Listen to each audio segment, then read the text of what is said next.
Ողջույն հարգելի հեռուստադիտողներ, 168-ը սկսում է աշխատանքը, եթերում ռևյուն է, այսօր մեր տաղավարում հյուրընկալել եմ հասարակական քաղաքական գործիչ, նախկին պատգամավոր Սամվել Ֆարմանյանին։ Շնորհակալ եմ, պարոն Ֆարմանյան, հրավերն ընդունելու համար։ Պարոն Ֆարմանյան, եկեք հարցազրույցը սկսենք 3 ամբողջ մեդիան համացանցած կարելի ասել մի լուրից, փաստորեն հայտնի դարձավ, որ հայկական տեղական ավիափոխադրողները չեն կարող հատել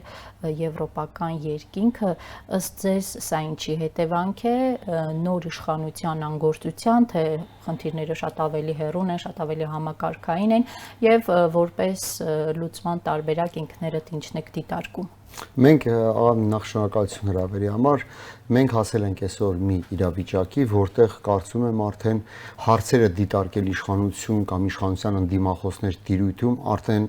համարժեք չեն իրավիճակին, որովհետև այն փորձանքները կամ այն ձախողումները, որի մեջ այսօր հայտնվել է Հայաստանի Հանրապետությունը, որի ուղղությամբ գնում է Հայաստանի Հանրապետությունը, մենք բոլորս պահանջում է արդեն մի քիչ այլ տեսակի վերաբերմունք։ Ավիացիոն ուրեմն ոլորտում տեղի ունեցած այդ զարգացումները իհարկե մտահոգիչ են, դա իհարկե խոսում է կառավարչական ապիկարության, անփութության, անպատասխանատվության մասին, բայց վտանգը շատ ավելին է, երբ որ միջազգային հանրության աչքում իսկ ավիացիոն ոլորտը հնարավոր համագործակցության ոլորտներից ընդամենը մեկն է, թեև շատ կարևոր։ Դու արձանագրվում ես, ընկալվում ես որպես երկիր, որը այդ տեսակ խնդիրներ ունի, որ կարող է հայտնվել մի սև ցուցակում, որտեղ քո հարևանները աֆրիկյան երկու կոնգոներն են եւ այլ նմանատիպ ոչ շատ մեծ հեղինակություն ունեցող ուրեմն պետություններ։ Սա իհարկե շատ մտահոգիչ է։ Սա խոսում է մեր պետական մեքենայի, պետական կառավարչական մարմինների բառի բուն իմաստով ապիկարության մասին։ Սա Հայաստան-Եվրամիություն հարաբերությունների վրա սև հետքեր թողնելու է, թե ոչ։ Չեմ կարծում դա կարող է թողնել, դա խնդրահարույց է մեր իսկ ազգային անվտանգության շահերից ելնելով, որովհետև ավիացիոն բաց հաղորդակցությունը, թեև այսօր այս նոր կորոնավիրուսային համաճարակով պայմանավորված սահմանափակումներ կան, էական թռիչքներ չկան այսօր Հայաստանից Եվրոպա, բայց հուսանք գալու է այն պահը եւ վերականգնվելու է եւ պետք չի այդ իրավիճակը դիմավորել որպես սև ցուցակներում հայտնված պետություն, իսկ մենք գիտենք, որ Եվրամիությունը կամ ուժային մյուս կենտրոնները նման որոշումները նշանային նաև իմաստ են իրենց մեջ կրում։ Շատ արագ մի ոլորտից կարող է մեկ այլ ոլորտ նույնպիսի վերաբերմունք դրսևորվել։ Տեսեք, արդեն հունիսի 1-ից կարծեմ շատ երկրներ մշակում են մեխանիզմներ եւ ժամանակացույցներ են հաստատում, թե որ օրվանից սկսած իրենց երկիրը պետք է բացվի ինչ չափով քաղաքացիների համար։ Դուք պատկերացնում եք, օրինակ, այսօր Հայաստանը հայտնվել է մի վիճակում, որ մեր կորոնավիրուսով վարակված քաղաքացիների թիվը, վիճակագրությունը այնպիսի աղետալի տեմպերով է աճում եւ նաեւ մահվան ցավոք սրտի արձանագրված միտումները, որ ինչպես Վրաստանի դեպքում եղավ, բայց վաղը տասնյակ այլ երկրներ պարզապես մեր հանրապետության քաղաքացիներին, մեզ բոլորիս ժամանակավորապես գոնե ժամանակավորապես դնելու են որպես անհուսալի մի երկրի տեղ, որի քաղաքացիներին պետք չի թողնել, վիզա պետք չի տալ, որ իրենք կարողանան գալ քո երկիր։ Ուզում եմ ասել, այս բոլոր դրսևորումները նույն երևույթի կառավարչական քաոսի, կառավարչական ապիկարության, իրականության զգացումը կորցրած լինելու տարբեր հետևանքներ են։ Այսօր մի խնդրեմ ընդեղ է ծնվում, վաղը մյուս տեղից կծնվի, երրորդ օրը մյուս տեղից։ Պարոն Ֆարմանյան, համավարակից խոսեցիք 515 նոր վարակման դեպք ունենք, 15 մարդ մահացել է։ Վարչապետ Փաշինյանն այսօր արդեն մի քանի անգամ հայտնվել է Facebook-յան ուղիղ եթերում, քաղաքացիներին կոչ է անում համատեղ պայքարել, լուսանկարներ ուղարկել։ Տպավորություն է, որ ստեղծում է ինչ-որ ցանցային պայքար, հիշեցնեմ, որ նմանատիպ Facebook-յան ցանցային պայքար դեռ 2018-ի հեղափոխության կամ իշխանափոխության ժամանակ նրանք ձեռնարկեցին եւ կարծես թե դա հաջողություն Ինչ եք կարծում հիմա այս ցանցային պայքար լուսանկարներ հրապարակել, ուժային կառույցներին ուղարկել մարդաշատ վայրեր, արդյունք կտա համավարակի դեմ պայքարը։ Ջան, խնդրում եմ Նիկոլ Փաշինյանին մի տվեք, որտեվ եթե կա տարբերակ համավարակի դեմ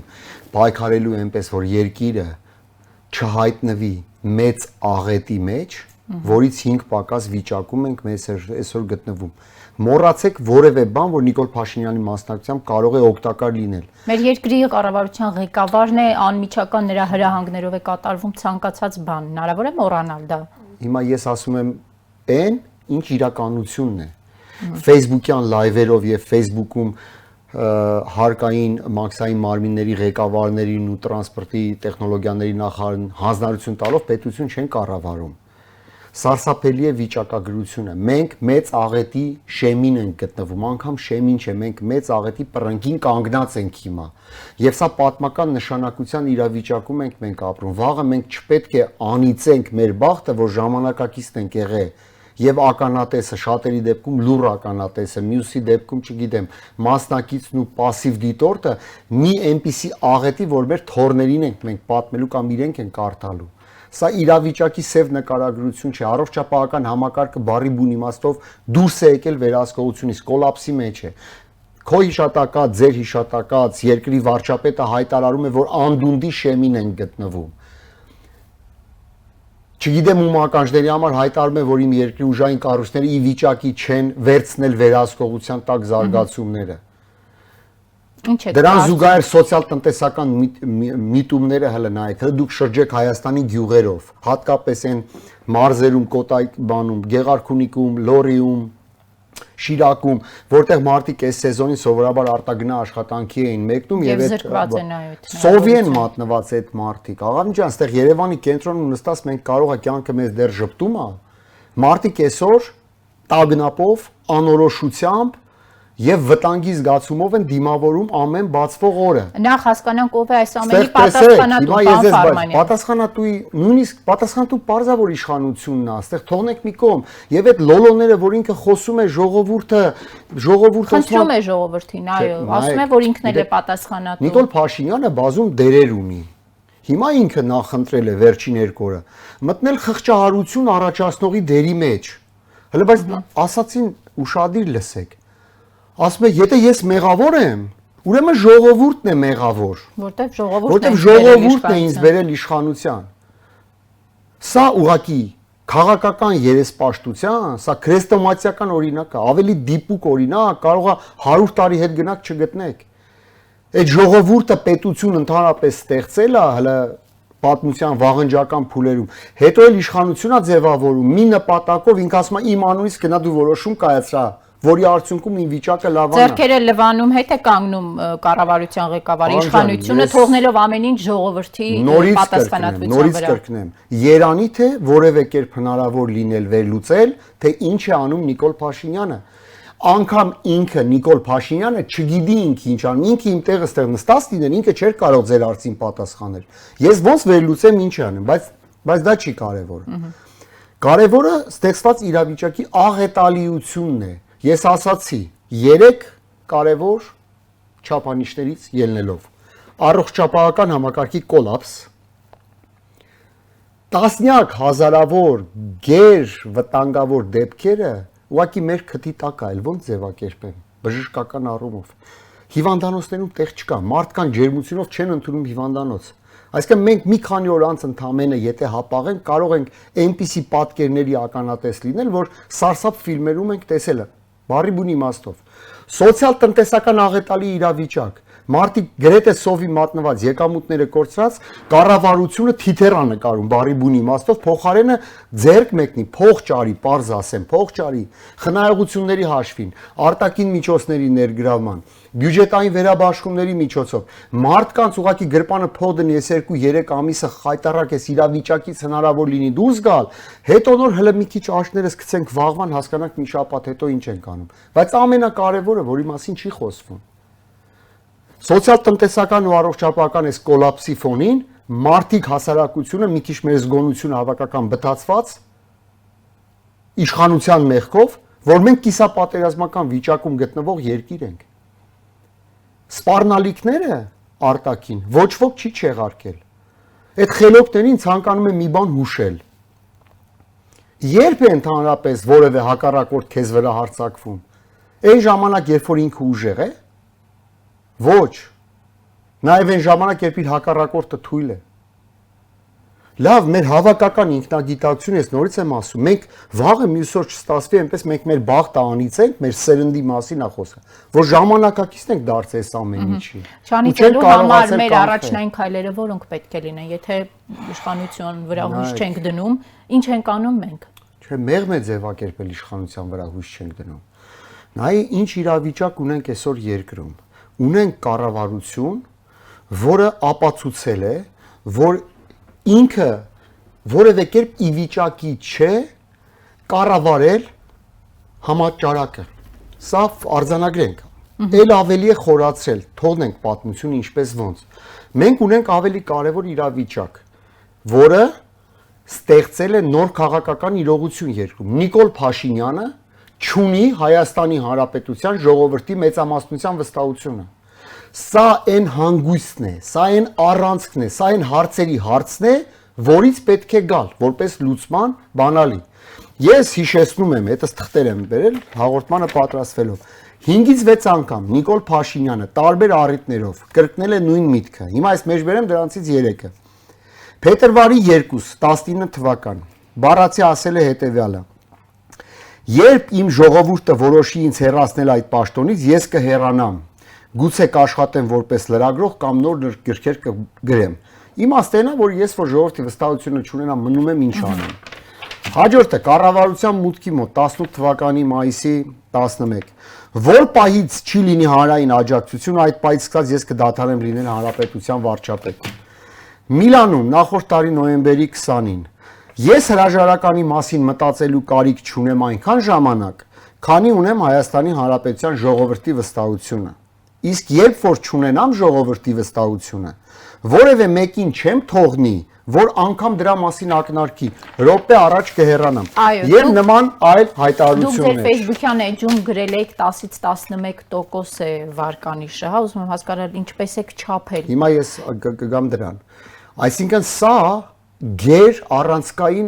հարցն է, որի շուրջ պետք է արձանագրենք։ Մենք ունենք իշխանություն եւ երկրի վարչապետ, ով կորցրել է Հայաստանի ժողովրդի մեծամասնության աջակցությունը։ Ինչպես ենք Հիմա չափում, ինչպես են գալիս դրան։ Ես չեմ ուզում ձեզ շատ ավելի པարզ օրինակ բերել, մեր ժողովրդին շատ ավելի հասկանալի։ Գնացեք բակերով շրջեք մարդկանց տներ, տաքսու վարորդների հետ խոսեք։ Գնացեք գտեք այն տաքսու վարորդին, ով Նայիրի հիվանդանոցին իրեն տեղափոխեց ուրեմն Բաղրամյան պողոտա եւ այլն եւ այլն եւ այլն։ Այս ժողովրդական հարցման մեթոդները թողնենք մի կողմ։ Այսօր տանում են իրեն սոցիոլոգիական հարցման տվյալներ են ներկայացնում։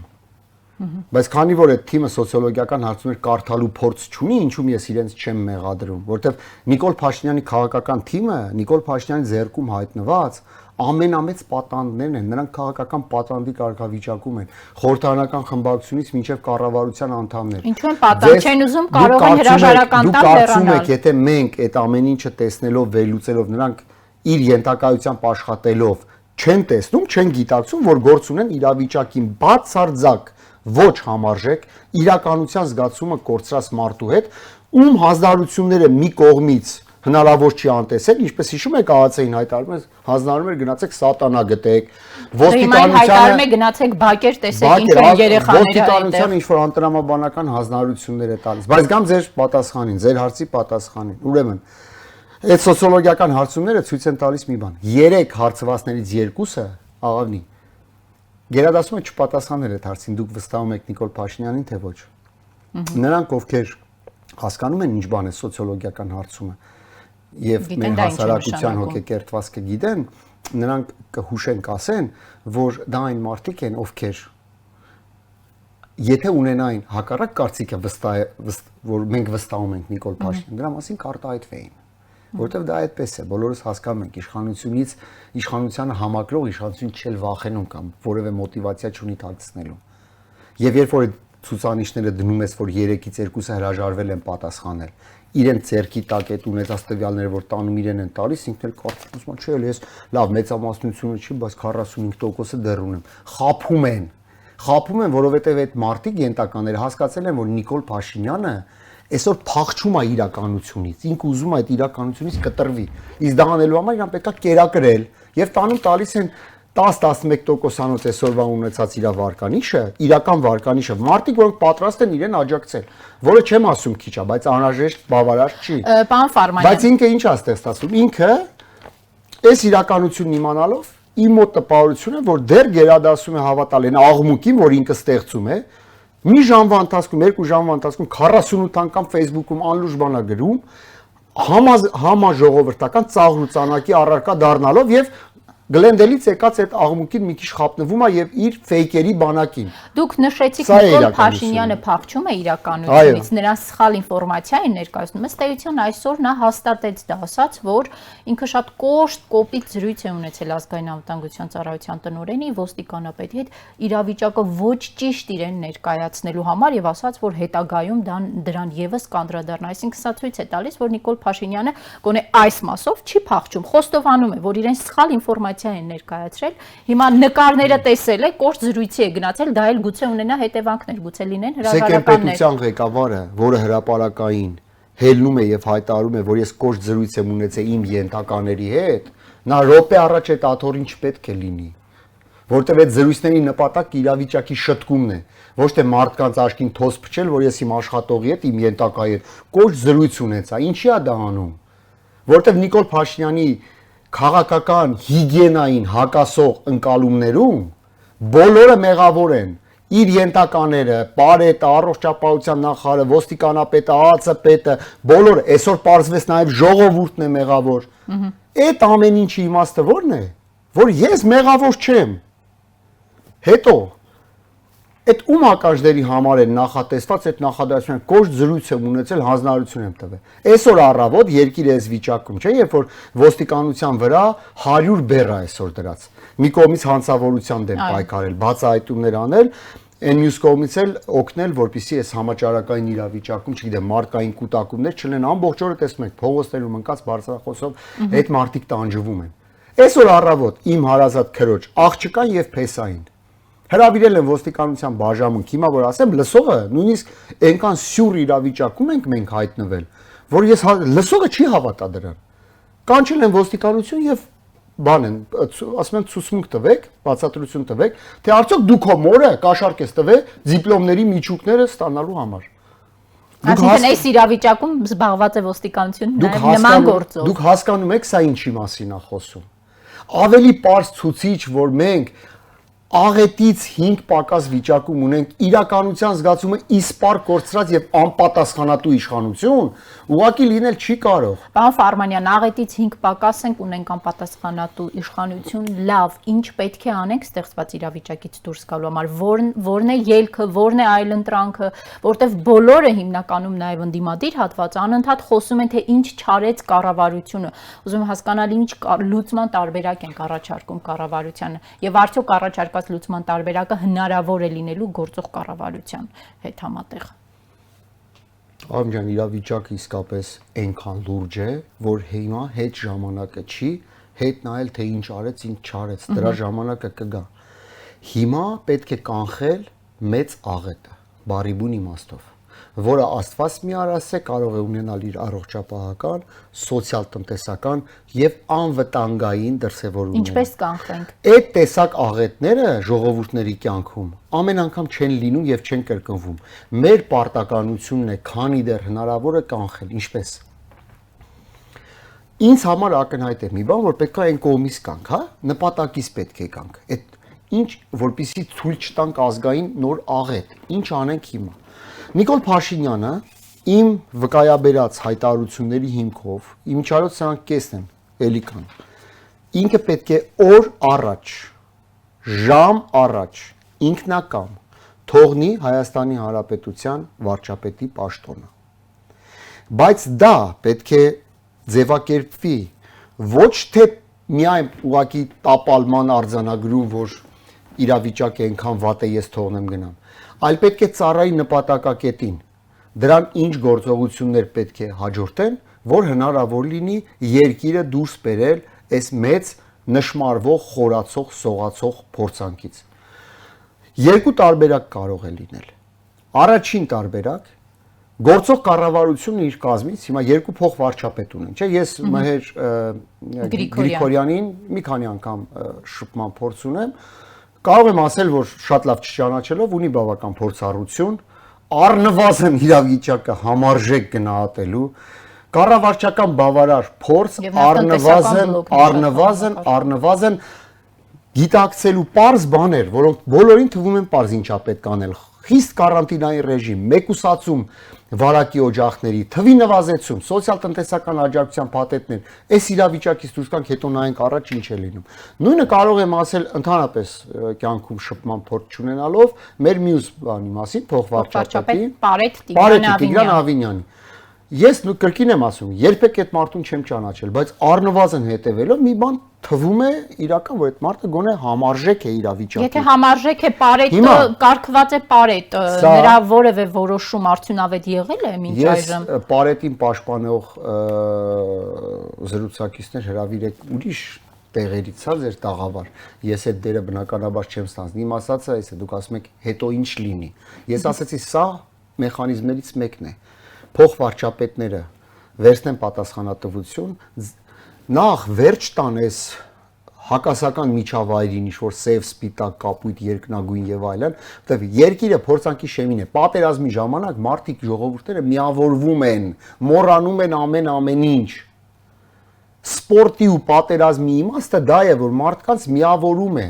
Եթե պատերազմի ժամանակ էլ մարդիկ ժողովուրդը չի միավորվում, բա քո կൂട്ടակած իմաստությունը քանի գրոշի արժեք ունի, քո պատմության։ Երկրորդ տարբերակը ասեմ։ Հիմա ինքը ունի խորհրդարանական մեծամասնություն, չէ, որի ես բնորոշի։ Նրանք քաղաքական պատանդներ են, որովհետև նայեք խորհրդարանի նիստերը, վերցրեք խորհրդարանի պատերից դուրս իրականությունը,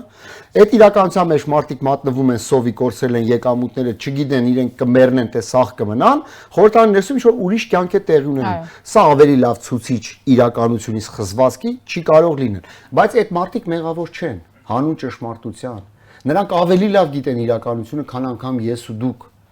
Այդ մարդիկ այսօր կրկնում եմ, քաղաքական պատանդի կարգավիճակում են, կամ այդ մարդկանց է պետք տալ հնարավորություն կայացնելու քաղաքական որոշում, հանուն վաղվա ապագայի, որ մենք խուսափենք մեծ աղետից։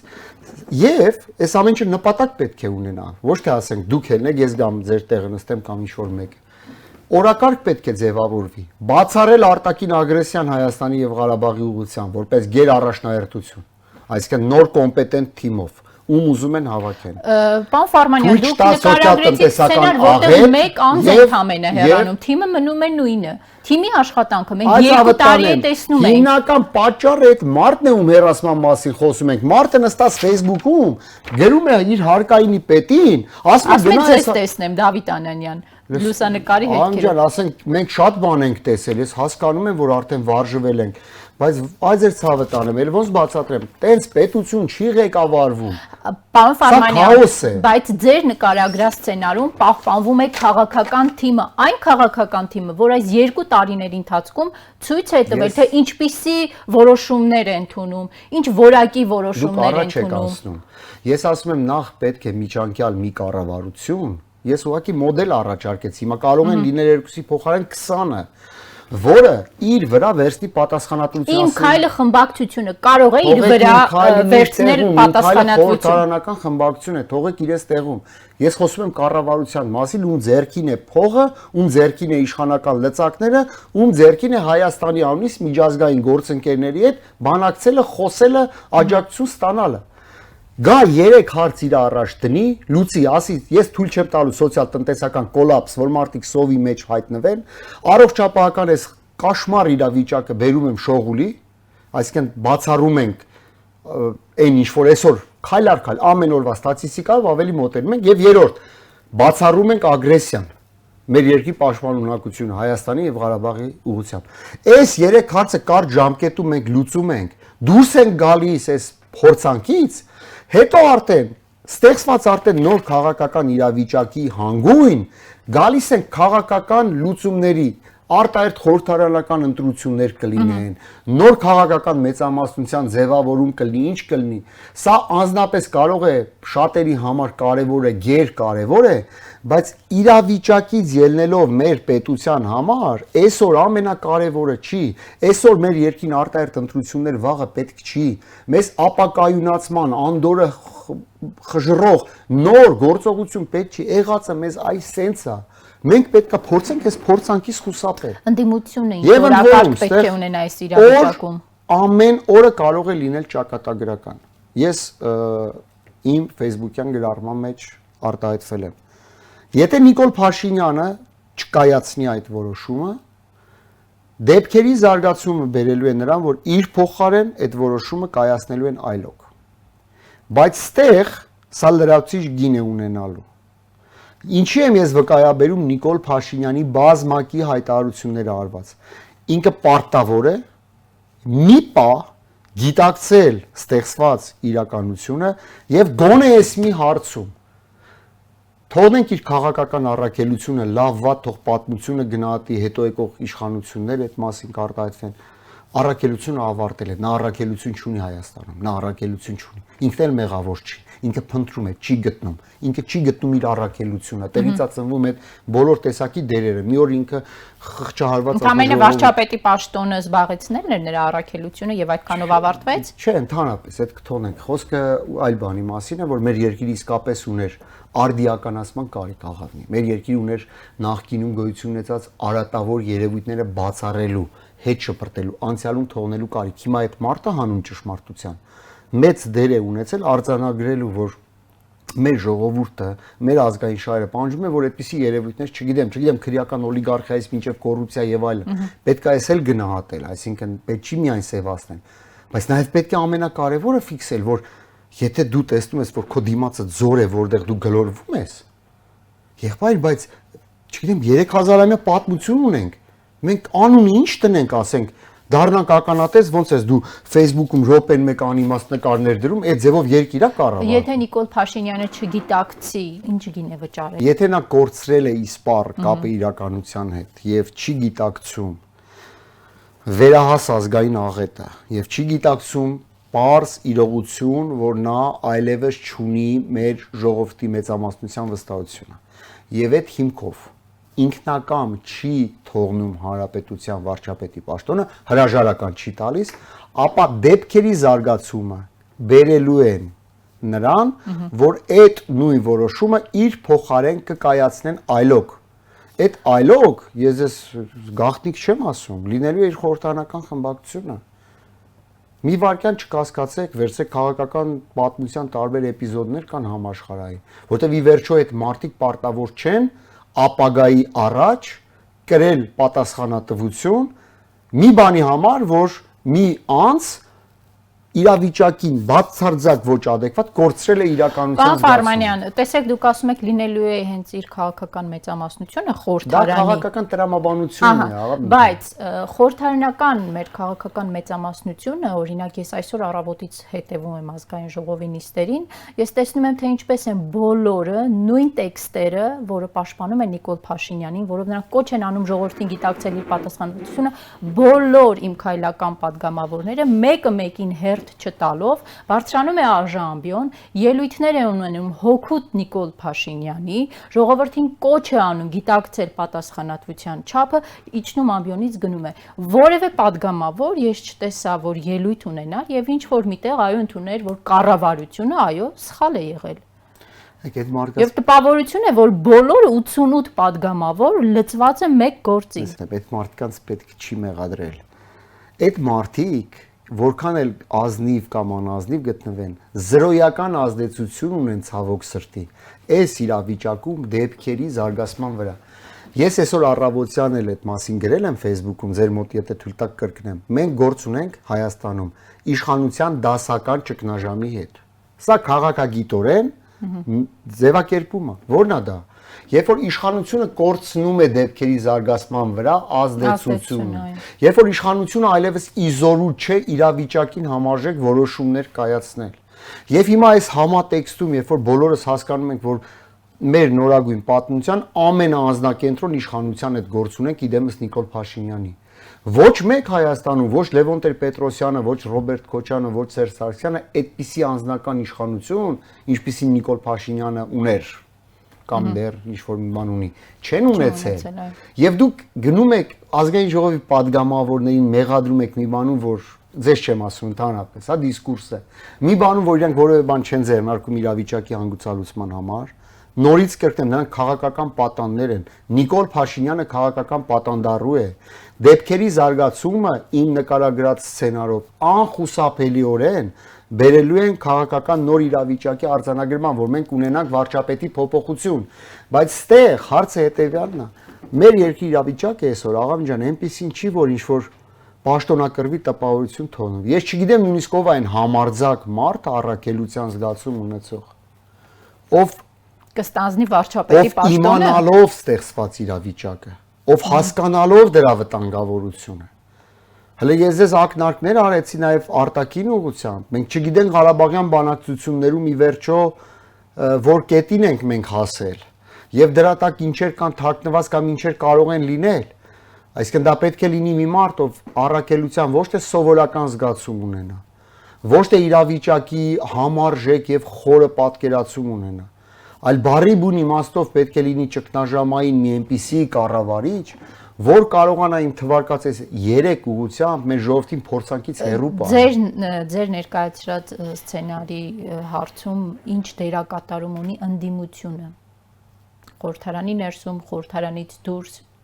ընդդիմության օրակարգը որն է այս պարագայում։ Քաղաքական գործընթացները միշտ իրենց նույն ներքին բովանդակությունն ունեն։ Եթե կա խզված իրականությունից, եթե իշխանությունը կորցրել է իրականության զգացումը, այդ խնդրի լուծման բանալին առաջին հերթին իր ձեռքում է։ Այսինքն, ինչպես մենք խոսեցինք, Նիկոլ Փաշինյանի նախ եւ առաջ հիմա, ապա իր քաղաքական մեծամասնության, խորհրդարանական մեծամասնության։ Եթե այդ բանալիները չեն օգտագործվում, իսկ իրավիճակը ավելի վատանում է, որևէ մեկից կանգից անկախ այդ ընդդիմությունները, խորհրդարանական, արտախորհրդարանական, քաղաքացիական հասարակության ինստիտուտներ, լրատվամիջոցներ, մտահոգ սովորական քաղաքացիներ իրավիճակի թելադրանքով այս իմ թվարկած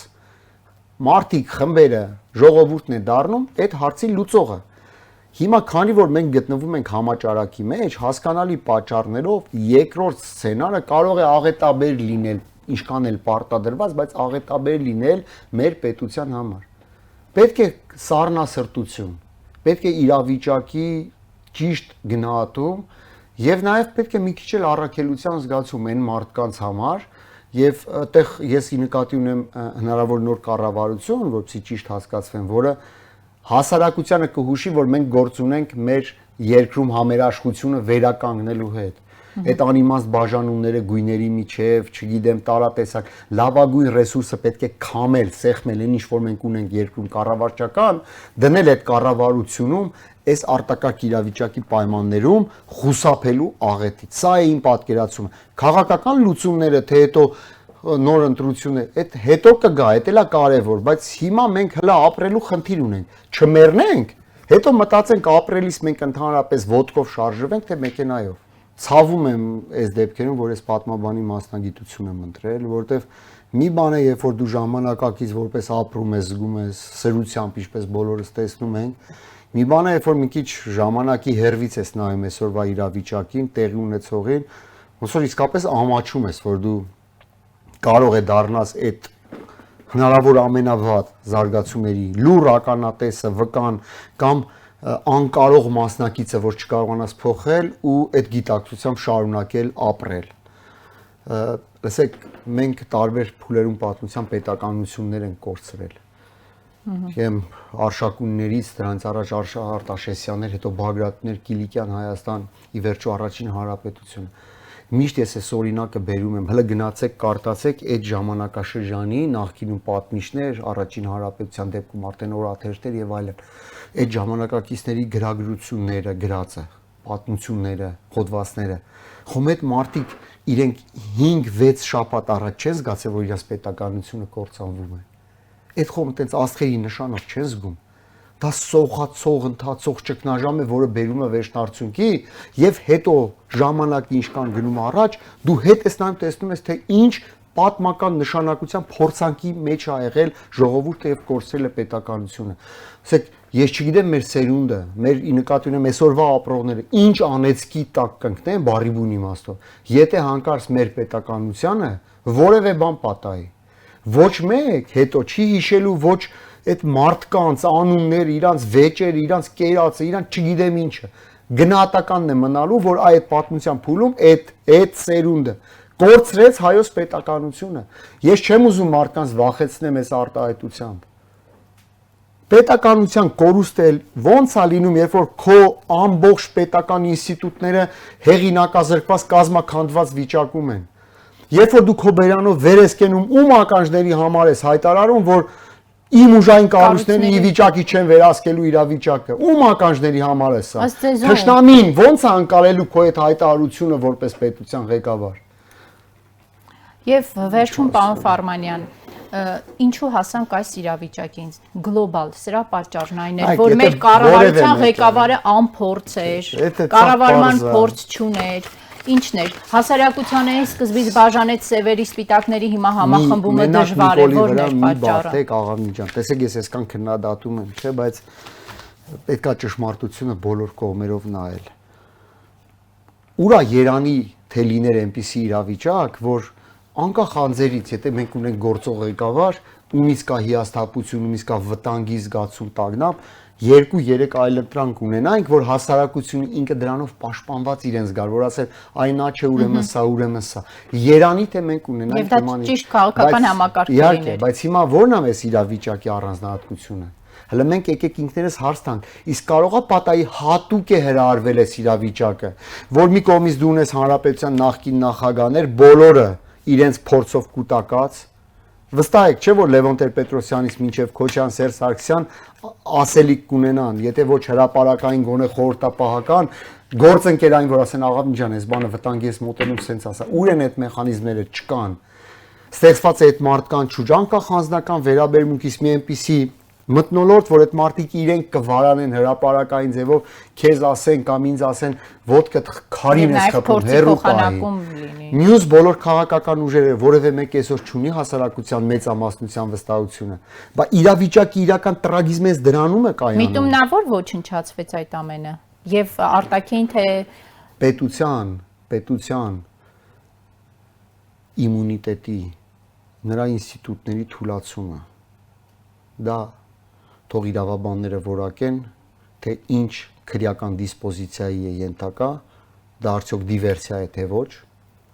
բայց առնվազն որ նման մտահոգությունը հիմնազուրկ չէ, դա ինձ թվում է գործից հասկացողներ, ովքեր որ իրավիճակի մեջ են,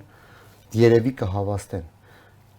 Գալով թե մեղավորները այսօր պետք չի փնտրել, հասկանում եք, Նիկոլ Փաշինյանը ինքը չի կասկածում, որ ինքը համարժեք չի։ Իրեն պաշտպանողներին էլ եմ խնդրում, իր խմբը ինքը չի կասկածում, որ ինքը համարժեք չի, մի դուք հակառակը փորձեք հիմնավորել։ Հարցը այլ բանի մեջ է, որ այդ դեպքերի զարգացումը նախորդ 30 տարիների մեր արատները, բացթողումները, սխալները, մեկը մեկի վրա կուտակվելով, ստացանք մենք այդ բոլոր արատների մի հատ այնպիսի կոմպոզիցիայի դեմս Նիկոլ Փաշինյանի, որ ոնց որ ռենտգենով արտապատճենված լիներ այդ 30 տարվա արատները։ Բայց հիմա մեղավոր փնտրելու հարցը լրիվ անիմաստ է։